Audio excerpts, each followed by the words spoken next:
Okay, Photoshop Workbook Chapter 6, Liquefy and AI. So in this chapter, we're going to look at the Liquefy tool, which allows us to do things like add swelling to this guy's face. And we're also going to look at AI, which this is a AI-generated boxer with an AI-generated background. While we're going through those different AI tools and Liquefy, we're also going to look at different ways that we can fix some of the problems that can be caused by using AI. So like there's some problems here on the forehead, on the nose, and in the glove, and there's like an extra finger and stuff that had to get removed using content aware and other types of remove tools in Photoshop. So we're going to look at AI, we're going to look at Liquefy, and we're going to look at removal tools. To get started, you will want to go to Open and navigate to wherever you have your files located. In my case, it's on my desktop, and I will just grab Chapter 6, book boxer_1, and click Open. Now, when we're looking at this image, we can immediately see that there's some pretty serious issues with the AI generation. And this is a little bit older of an AI generation, so like some of the newer ones might be a little bit cleaner than this. But there's some pretty serious problems. And when we're using AI in just kind of like advertisements or passing stuff, we don't really need to have it look perfect, but we do need to have it look good enough that most casual glancers are not going to notice any problems. So if we look at this, let's zoom in a little bit. We can see some of the serious issues. Like right here on his nose, this is wrapped weirdly. We've got this extra thumb here on his glove. We've got this chunk missing out of the glove on this hand. One thing we weren't going to fix is that we've got like kind of a fabric glove versus a red glove. We're not going to try to match those. That would be a little much for this chapter. That'd be something you'd want to watch for in making AI stuff. Similarly, we kind of have an indent here for his temple, even though that should really be further back over yonder. And we've got some weirdness in the eyes. Now, what we're going to fix is this weirdness temple, the nose, the indentation, and the finger. So when we're using anything that's AI, it will generate problems. So you need to learn to find and then fix them.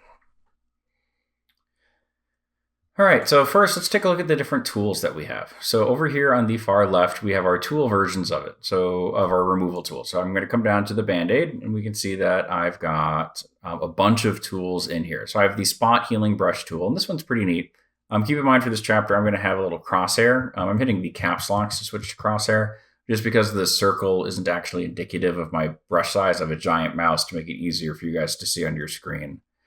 But so like how this one works is anywhere that you click, so like say I was going to click on this part of his nose, it's going to try to remove that part of its nose. And what it's doing here is that it's looking at the area around where I've clicked, and it's going, that's probably what I want to go into that spot, and it's going to kind of intelligently merge that into place. Next in here, we have the remove tool, which is the AI version of this. So this is kind of like the content aware version, and this is the AI version. The AI version, I'm going to click on an area, and it's going to burn some generative credits. Let's do a little bit bigger of an area. There we go.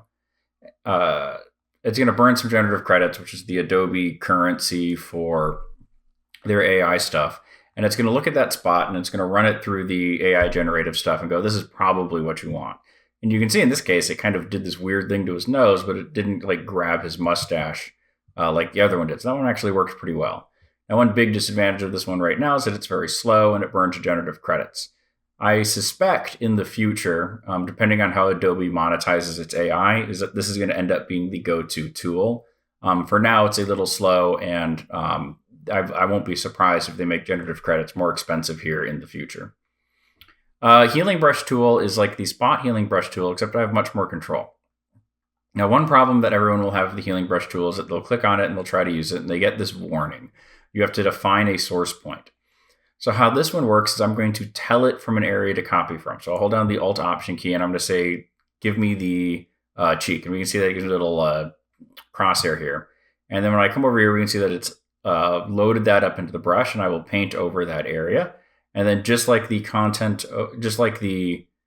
Spot Healing Brush tool, this one will then look at the area surrounding that I've clicked and bring stuff into it.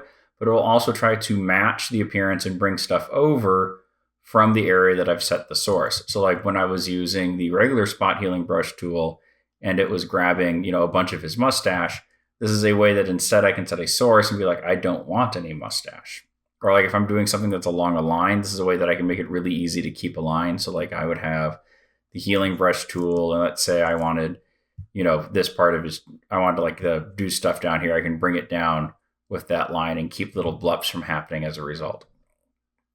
Then we have the patch tool, which is kind of a selection tool. So I move a selection around it. I click and drag, and it'll be like, copy from over there, please. And it'll bring it in. So you can kind of think of this as like a bigger healing brush tool. Similar to that, I have the content aware move tool, which I never actually use. I just kind of do this manually, but it's kind of the opposite of the patch tool. I select an area and I'm like, please move it over here. And it will try to blend it into the surrounding area and try to fill in the area that I've removed. It just doesn't work well enough. So I usually do all that kind of stuff manually. Finally, we have the red eye tool, which outside of instruction in a college course, I have literally never used. But the red eye tool works by setting the size of your brush to match the pupil, and you click and it will try to fix the red eye effect that happens from when a camera flash hits the back of a retina of a person or an animal, and then it's directly reflected back into the camera lens, creating the red eye or yellow eye of animals. All right, so that's all cool and stuff. So like what are we going to do to actually fix our object? So the first thing we're going to do is we're going to clean up the forehead a little bit. So let's move up to the forehead. And just like with anything in Photoshop, one of the first things you should do is zoom in. So like you should get it nice, big front and center so you can see what you're doing. Like bad Photoshop artists or people who are working on it are going to work it zoomed out, and it's just like zoom all the way in. And it's not to say not to zoom out later, but zoom in so you have much more room to move using your mouse. So you're not doing tiny movements, and it's much more precise and easy for you to define where you want to copy from and things like that. So we're going to start with the, actually, let's fix the nose first. Let's fix the nose. Whoop. So let's come down to the nose, and let's just start with the spot healing brush tool. And with the spot healing brush tool, let's set the size to be 10. So you can do that by coming up here to the top and typing in 10, or you can right click and type in 10. And then we're going to set the hardness to be 30%. Then we're going to paint over this little bit of the nose right here. So I'm going to click and drag, and we can see that I get a little gray area telling me where I'm working.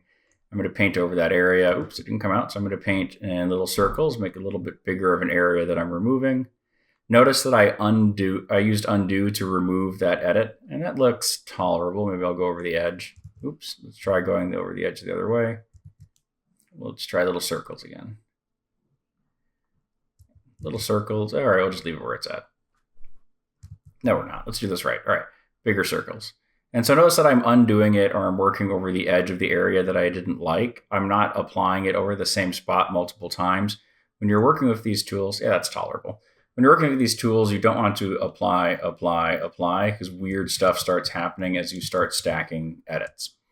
All right, let's come up to the top, and I'm going to switch to the spot healing brush, the healing brush tool. I'm going to right click, and I'm going to set my size to be 22 with a 30% hardness. And then I'm going to hit enter to close that little window. Again, you can also do the same thing up here. I'm going to hold down the Alt Option key so I get my target, and I'm going to set a sample from, let's start right here for the middle of the forehead, because that's what I want to copy over to here. So I'm going to start with middle of the forehead.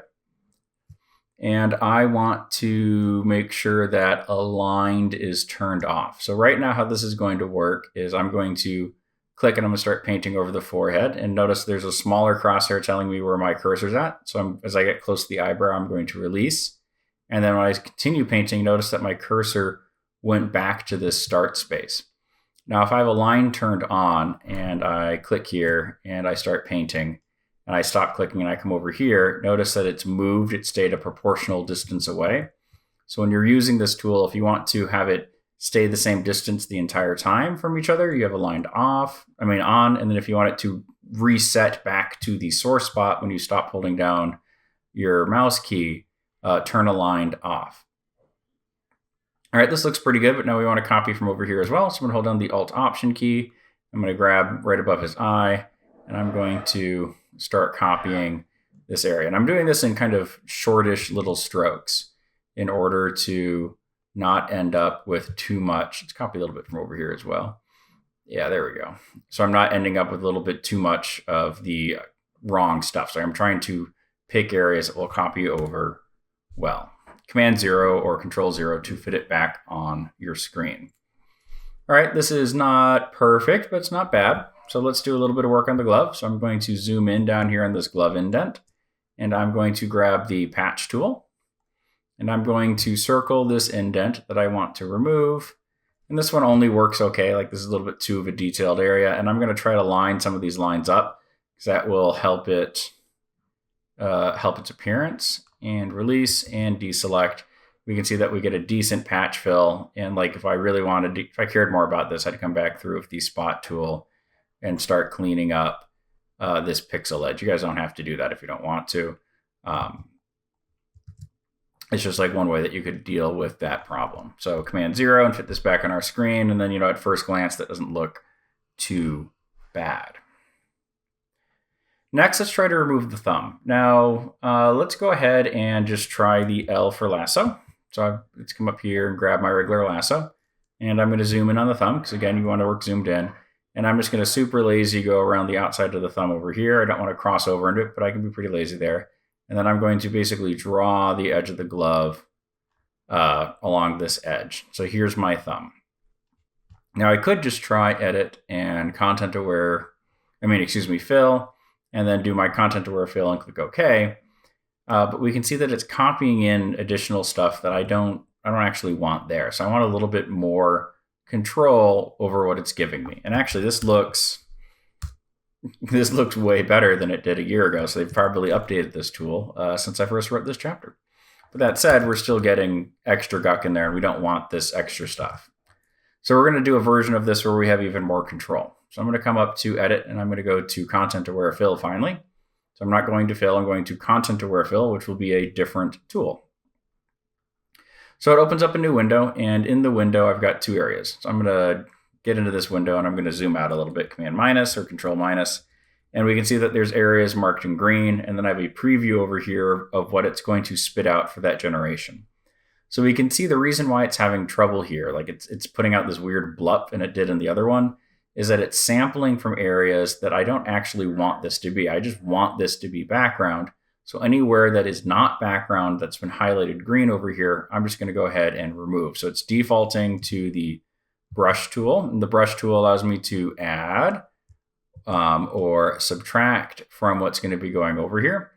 Lasso, I can change the size of the area that's being marked, and then I've got my normal hand and magnifying glass tool for working. So I'm just going to grab this brush, and I'm going to hit Command Control 0 to fit it on my screen, and I'm going to paint over, his face, this part of his arm over here, and maybe even along the edge of his face. So we're not trying to grab any of that edge.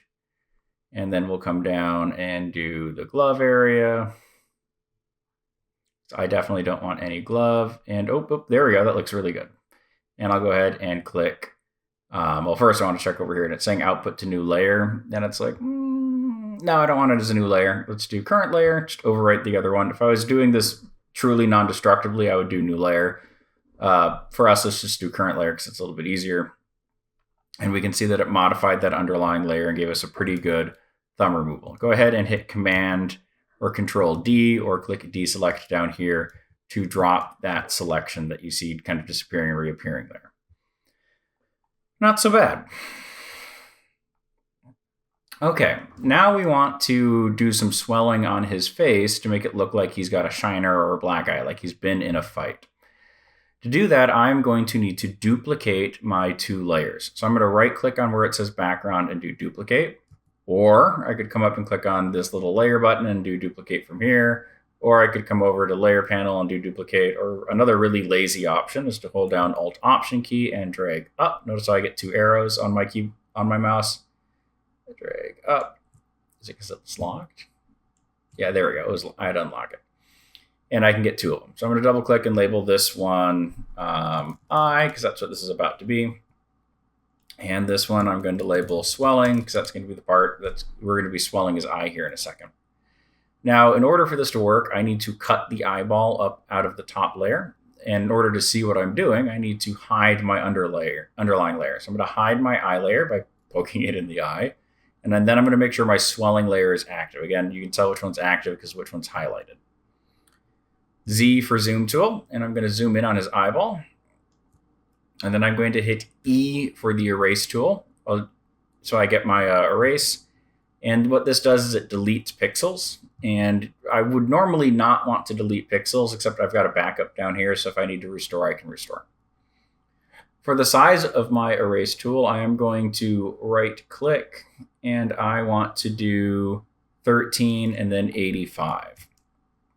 I have found for mid-tier resolution images, 85% hardness will give you about the perfect hardness for an edge in a clear picture. Unless it's very high resolution, then you might need to have it a little bit harder of a brush. Anyway, we're going to erase the pupil, the iris, and the sclera. And it does not need to be perfect because we're going to be swelling this here. We're going to be distorting this pretty drastically here in a minute. But go ahead and erase that out. That looks pretty good to me. Oops, a little bit more right there. A little bit harder for me because I have the caps locks on, so I can't actually see the edge of my brush. And we can click that eyeball back in so we can see the area that's been removed. Control or Command 0 to fit everything back onto my screen. And then let's go ahead and do our swelling. Now the swelling is going to be using a special kind of filter called Liquefy. Now if I want to be able to do Liquefy non-destructively, I need to convert this for smart layers. However, by converting it to smart layers, I won't be able to do any more healing or removal because I can't use direct edit tools on a layer that's been converted for smart filters.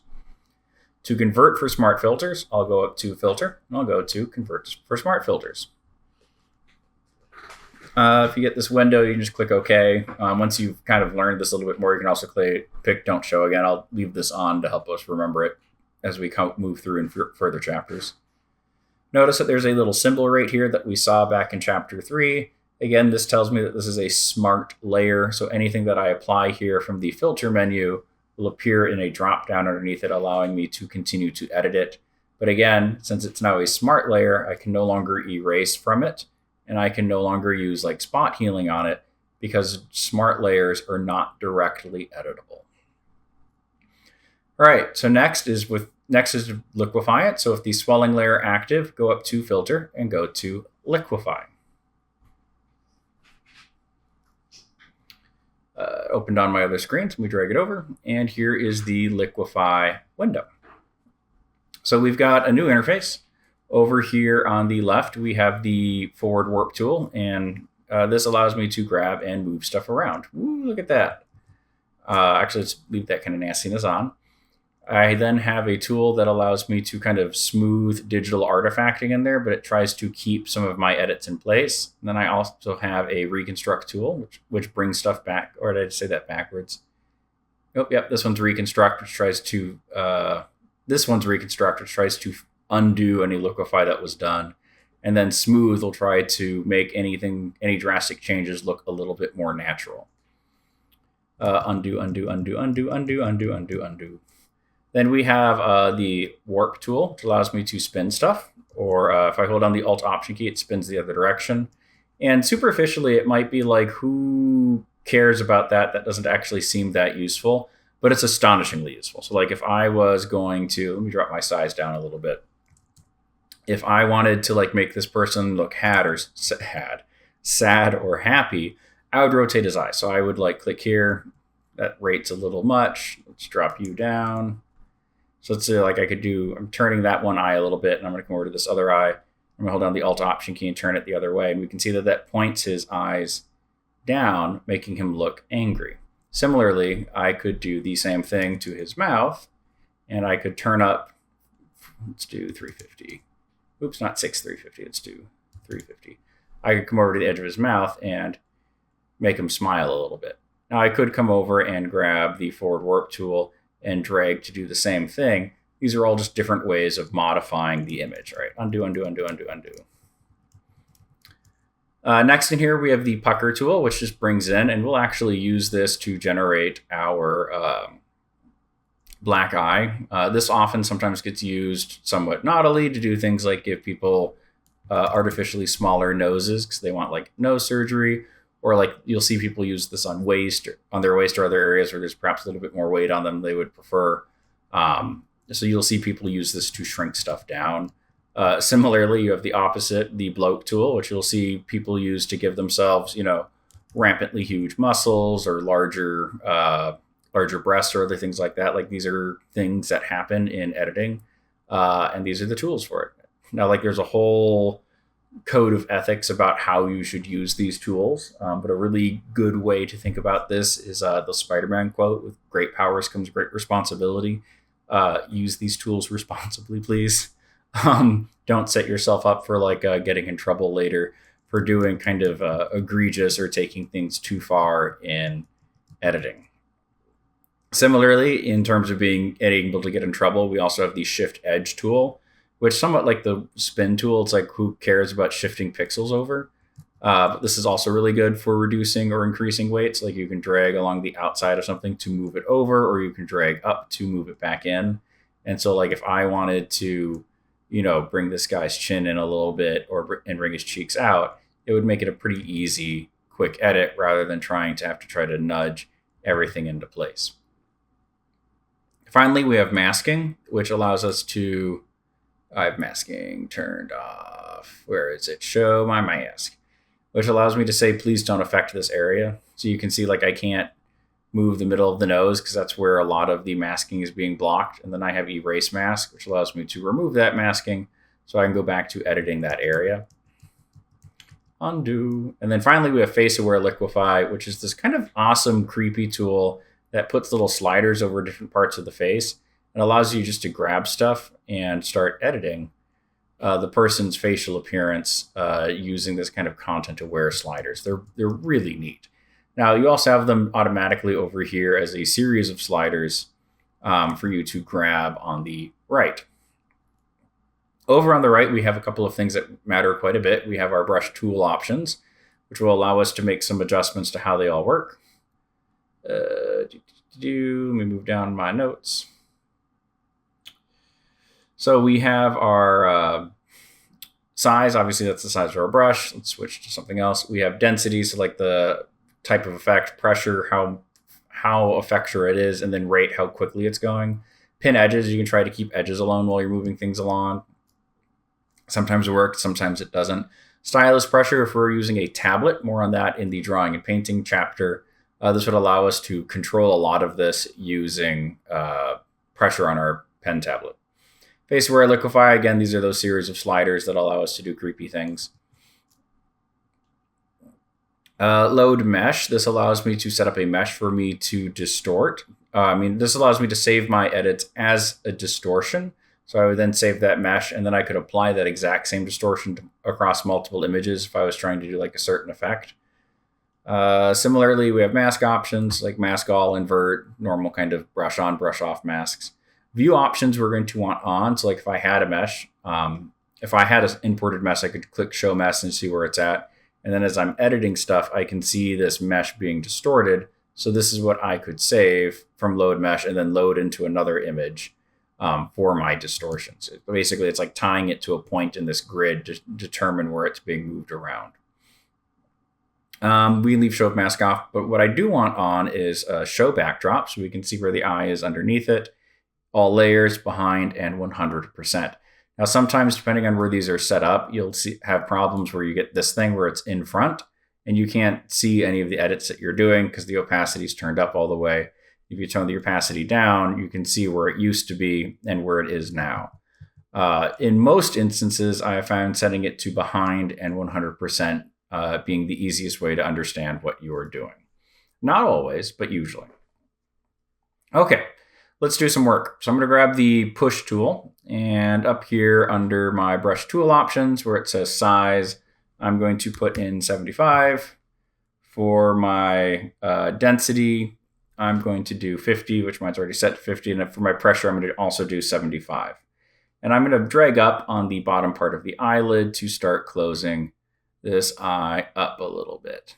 And again, like we're thinking about like what happens with the black eye, the eye swells closed. Notice that I'm doing short little incremental strokes rather than to try to do this short little incremental strokes to kind of really help maintain shape and appearance. It's gotten a little distorted. I'm going to bring this up a little bit more.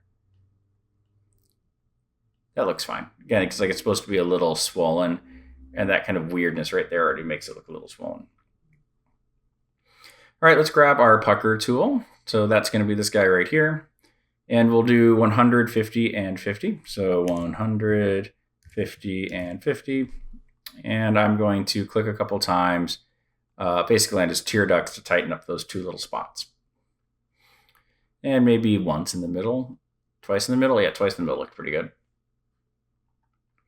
And then honestly, let's grab the bloat tool. Let's do a little bit of actual swelling.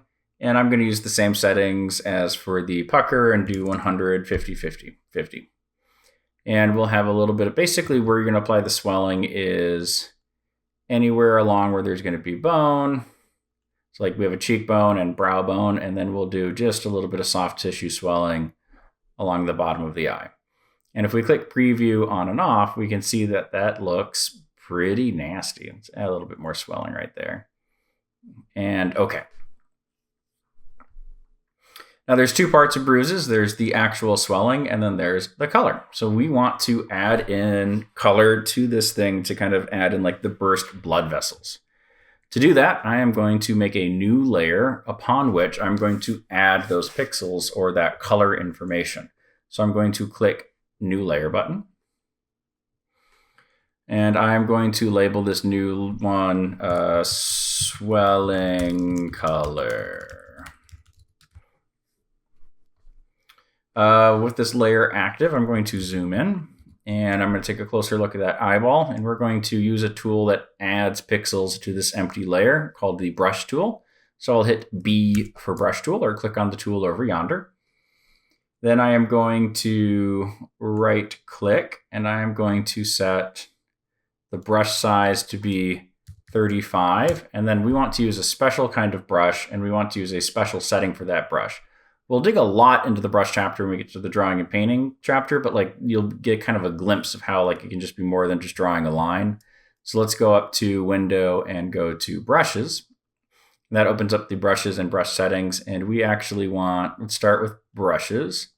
And we want one that should already be installed in there called Pastel Palooza. So let's type in pastel into the search bar and we get Kyle's Ultimate Pastel Palooza. And I'm going to click on that and we can see that's a kind of different shape of a brush that already has kind of a nice little nasty edge to it for what's going to soon be our blood vessels that have been brushed. Then I'm going to click on brush settings, and so it's just not like a thing. I'm going to click on scattering, and this will kind of throw it around, and I'm going to set the scattering to be 175. Also looks like my brush tip got increased in size when we picked the new one because they saved the brush size on there, so I'm going to reset this to 35. So brush tip, 35 in size. You can also right click to set that 35. Shape dynamics, we will do, not shape dynamics, we want scattering. We want our scattering set to 175. And the brush that we wanted was Kyle's Ultimate Pastel Palooza. Now, if we brush on here, let's collapse you down, get that layer active. We can see that it kind of throws itself around now automatically, which is really neat and really handy. Now, as I brush this on here, we can see that black just looks like garbage. Actually, let's do one more thing in the brush settings panel. Pop that panel back open, go to scattering, and where it says count, do count 2. Oh yeah, that's way better, yeah. So scattering, count 2. All right, so it's swelling. We can't just use black because that looks like garbage. So what I'm going to do instead is I'm going to come down to my color picker, my colors, active colors. I'm going to click on this box right here to get my first one. This is going to open up the color picker, and we'll take a closer look at this in, I think it's chapter 11 when we really dig into it. But we want to put in a couple of settings to give me the color that I want. And basically, we're going to use this RGB area, and I'm going to put in R139, G31, which stands for green, if that's not obvious, and then blue or B67, and we can see this gives us a nice maroon. And in this nice maroon, we can think of this as the actual burst blood vessels. And so I'm going to paint them. Again, I'm using, I turned on caps locks to hide the circle that wasn't the right size. And I'm just going to throw on some purple right here. We can see that this looks like hot garbage. So let's use that blending mode thing we learned in chapter 3 to make this look ultra rad. So if the swelling color layer is still active, where it says normal, I'm going to click and I'm going to go down to overlay or soft light. Let's take a look. What looks better? Boop-a-doop-a-doo. Let's do overlay. And we can see that really looks nice and bloody. And if you get some in the sclera, that's fine. The scleras actually do kind of usually end up with a little bit of blood in there. Let's throw a couple more areas of a little bit of blood down in here, I think. And maybe just a little bit more over here. That looks good. Now, we also usually have some yellowing or purpling from the bruise, so let's grab another color. So I'm going to come back over here and click on that purple box, and I've got some more RGB values to put in. And I'm going to this time use 119 for red.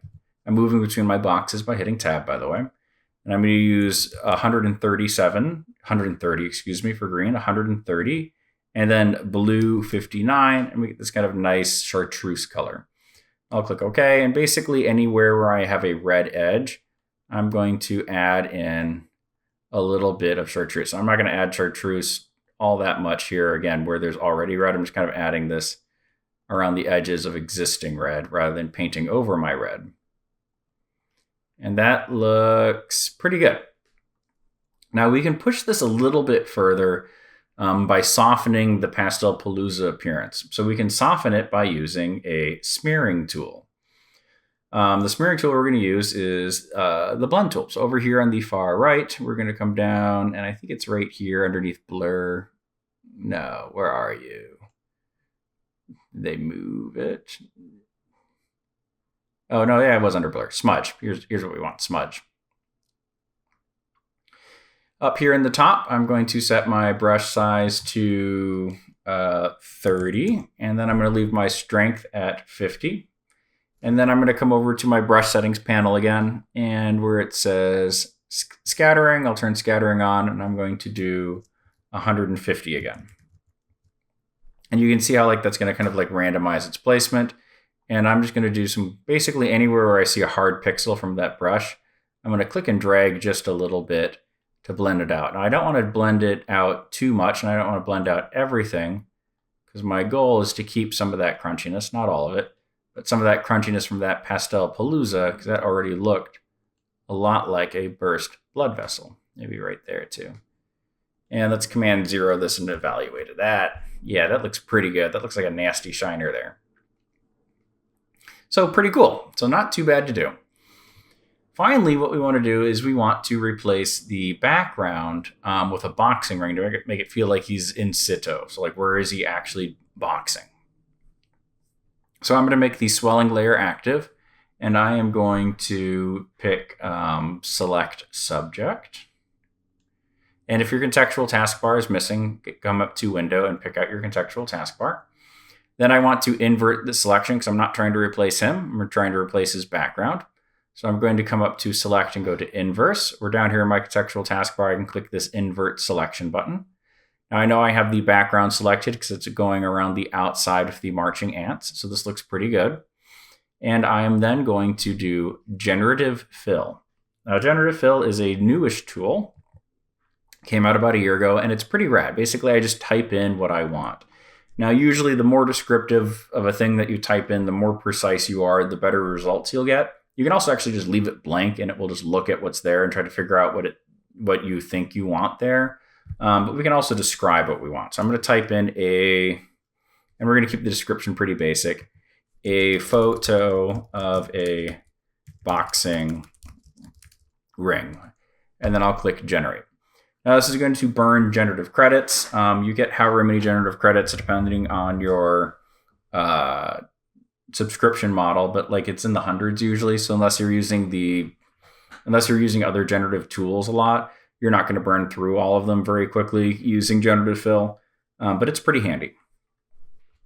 Now it moved it to a new layer, and we can see that it's masking out everything that we did, masking out our figure. So that's how it's replacing the background. And I have over in my properties panel, when I have this active, I end up with 3 options. So I can click between these 3 options and pick the one that I like. That doesn't really feel like a boxing ring. This has all sorts of AI generation problems. That one does not look bad, so I'm going to keep this one. I could, of course, just run it again if I want new variations. So not too bad. Go ahead and come up to File and save yourself a PSD. Save. Throw this on my desktop. Boxer 1 is a terrible name, so I'm going to do Chapter 6 book done and click Save. All right, let's take a closer look at this AI generative stuff in something called Adobe Firefly. All right, to launch Adobe Firefly, pick your web browser of choice, Google Adobe Firefly, and click the first link. In theory, hopefully it will just grab your login from your active Creative Cloud. And what you'll do next is you'll scroll down and we're going to pick text to image and create Firefly.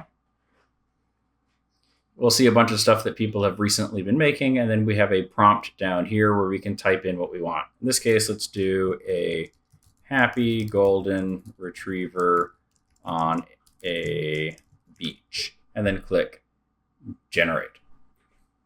Now this will burn generative credits if you have, so make sure that you've got you have enough of them around that you can start burning some running through this. It'll also take it a hot minute to think about the stuff that it's making, and we can see that we get these 4 pretty good images of like what a photograph of a golden retriever would look like on a beach. And like these are all pretty useful, and like compared to when I first wrote this chapter year and a half ago, these are way better than they used to be. Now if I wanted to use one, I could simply click download, and then I would save it. Speaking of golden retrievers, one of them's running around in the background right now. Okay, let's take a look at some of the settings that we can change. So over here on the left, I can choose between Firefly 3 and Firefly 2. In almost every case, you're going to want to use Firefly 3 because it will give generally better results. Aspect ratio, if you want to hide that it's AI, a lot of people are associating square images with AI, so you could pick portrait, landscape, or widescreen to change its appearance. You can also tell it whether or not you want it to look more like a painting or drawing or look more like a photo. So let's go ahead and click art because that'll be fun. Composition, I can tell it like how I want it laid out. So I can upload an image to change like the appearance. Like I can upload like a full body picture of a golden retriever, and that would help it understand that I want a full body rather than just a headshot. So like, let's see what's in Browse Gallery. We'll try the cat. See what that gives us. And then I have a strength slider for how much this composition should affect the background. So my guess is we'll end up with a golden retriever here on the left, and then a diagonal horizon line in the back. Moving down, we have styles, and this is exactly what it sounds like. What kind of art style do you want it in? Let's pick this first one because that's going to be fun. Neon. No, let's do neon clouds because I have no idea what that's going to do for a beach picture, and that already sounds fun. Then we have effects. So like, do I want it to be bocalicious and out of focus? Do I want like synth wave? There's a bunch of cool ones in here. Hyper realistic works really well if you're doing photography. Let's go ahead and grab bokeh effect, which is kind of like out of focus light in photography. And then these ones are also pretty self-explanatory. So like there's color and theme. Let's do vibrant colors. Lighting, surreal sounds fun. And then camera angle, wide angle pictures of dogs. Who doesn't like wide angle pictures of dogs? And we'll click generate. Now notice down here at the bottom, it's loaded all of these up as removable tags.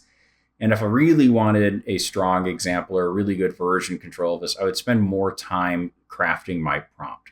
It's a little bit outside of the class that we've got to really get into prompt descriptions, but it would be something we'd want to spend more time with. And we can see already that we have a pretty serious problem with this. Is while I still have my golden retriever's face, we can see that it pulled the cat ears out of this source image.